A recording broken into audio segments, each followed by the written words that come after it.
यार मुझे डर अपने भाई का हो गया, यहाँ पे मेरा भाई यही तो खड़ा होना है।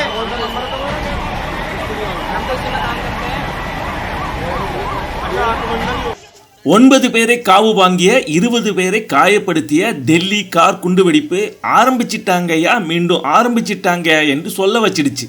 இது தீவிரவாத தாக்குதல் என்று இதுவரை உறுதி செய்யவில்லை என்றாலும் மீண்டும் ஆரம்பித்து விட்டார்களோ என்கிற விசாரணைகள் எல்லா கோணங்களிலும் நடந்து கொண்டிருப்பதாக சொல்கிறார்கள் அதிகாரிகள். இல்ல வேற ஏதாவது ஏஜென்சி பனிஷ்மெண்ட்? எந்த ஏஜென்சி? லஷ்கர் தாய்பா, அல் qaeda? சந்தேகப்பட்டது போல முதல்கட்ட தகவல்கள் ஆமாம் இது அதுவே தான் என்கிறது. அதுவும் படித்த பதவியில் இருக்கும் நாகரிக ஆட்கள் செய்த சதிவேலை என்று தெரிய வந்திருக்கிறது. காஷ்மீரில் திடீரென தோன்றிய ஒரு பயங்கரவாத அமைப்பின் போஸ்டர்களை குறித்த விசாரணையின் விளைவுதான் இந்த வெடிப்பாம். தீவிரவாத அமைப்பு போஸ்டர்களை விசாரித்த காஷ்மீர் போலீஸ் ரத்தார் மற்றும் ஷக்கீல் என இருவரை கைது செய்ததும், பெருமளவில் வெடிப்பொருட்களை கைப்பற்றி மிகப்பெரிய சதி திட்டத்தை முறியடித்ததும், மிக பயங்கர தீவிரவாத செயலை நடத்த திட்டமிட்டிருந்தவர்கள் அது நிறைவேறாததால் அவசரத்தில் நடத்திய வெடிப்பு இது என்று சொல்கிறார்கள் விசாரணை அதிகாரிகள். இந்த வெடிப்பு தொடர்பாக கைதானவர்கள் மருத்துவர்கள் என்கிற தகவல் நமக்கு அதிர்ச்சியோடு பெரும் கவலையையும் கொடுக்கிறது.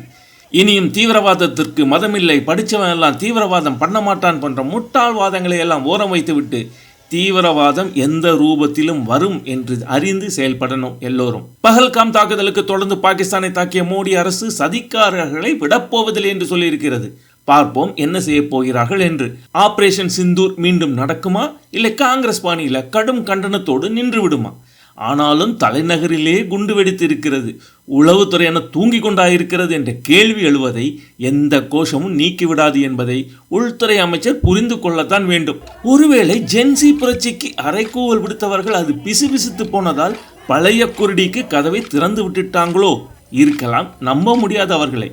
எது எப்படியோ பாகிஸ்தான் இந்தியா போரை நான் தான் நிறுத்தினேன் என்று கூவி நோபலுக்கு ஆளா பறந்த ட்ராப் பாகிஸ்தான் தீவிரவாதத்தை அழித்து விட்டு கேட்கலாம் நோபலை. ஆனா பாருங்க, உலக அமைதி பேசிக்கொண்டு பாகிஸ்தானுக்கு ஆதரவாக இருக்கும் ட்ரம்புக்கு ஆஸ்கார் பரிசு வேணா கொடுக்கலாம், சிறந்த அமைதி காப்பாளர் வேடத்தில் நடிப்பதற்காக. ஆமா, இந்த இந்து தீவிரவாதம் எல்லாம் சொல்லிட்டு பேசிக்கிட்டு இருப்பாங்களே சில நடிகர்கள், சில புரட்சியாளர்கள், அவர்களெல்லாம் இருக்கிறார்களா நாட்டில்?